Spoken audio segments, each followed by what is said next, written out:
Welcome to another ForgeHub video. This is PsychoDuck, and today I'll be going over some of the new additions which came to Forge in the February Hammerstorm update for Halo 5.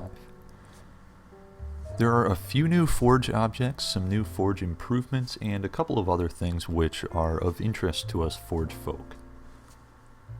First of all, with the new items, there are Pelican props. We have both open and closed variants as well as doors and landing gear. The doors and landing gear both magnet very nicely onto the open variant of the Pelican. You can also change the colors of these objects, so hot pink Pelicans are now in style. You can try welding a Pelican to a Banshee using the vehicle welding glitch if you want. There are also ODST drop pods, again both open and closed variants. And there are doors and air brake props for them as well, which again magnet very nicely onto the open variant. There's also a grunt toy as seen on Riptide. These are lots of fun. The Halo CE Magnum is back in all of its glory. It is fully automatic just like it used to be. It's a 3-hit kill. It looks and sounds pretty much spot on, and it just feels awesome. The animations are all there as well. Of course, there's also the Gravity Hammer back. This thing is about as awesome as you'd expect. It will be very fun in Griffball, and hitting space whales with the Gravity Hammer is about as fun as you would expect it to be. Additionally, Parallax has gotten a few improvements. The canvas is now a little bit larger, both in width and height, and there is a fourth skybox option called Ascendance, which has a great view of surrounding mountains, a very cool skybox. There are a few new tool improvements to Forge as well. First of all, the glitch where you could spawn inside your map is now fixed.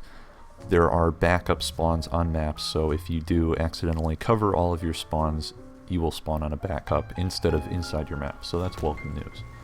There are also options to reset all objects, both in terms of position and respawn, so this will be very helpful for scripters especially. Say you script something to despawn and then you want it to come back, you can actually do that now. So that's very helpful. There are other improvements and additions, some control helper improvements.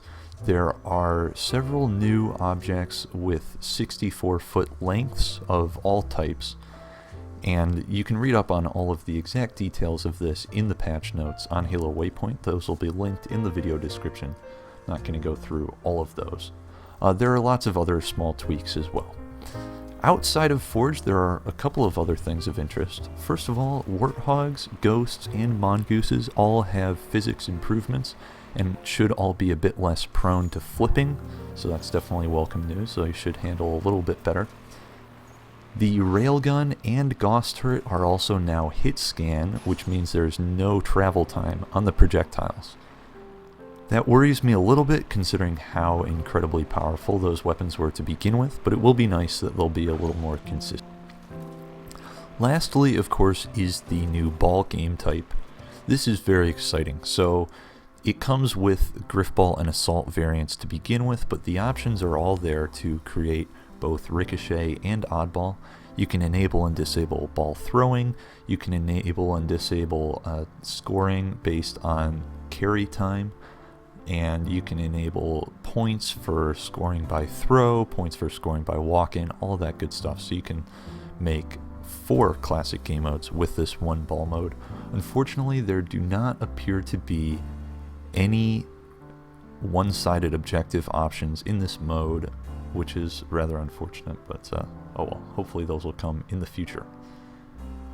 And that about wraps it up. Of course, there's also the new Torque map. There are some new racks and whatnot that you can find for yourself, but I think this is everything that should be really of interest to us Forgers. So hopefully you guys find this helpful. I can't wait to see what you come up with.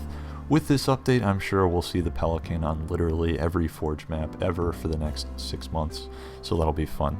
Anyway, enjoy this update, and I'll talk to you guys next time. Thanks for watching.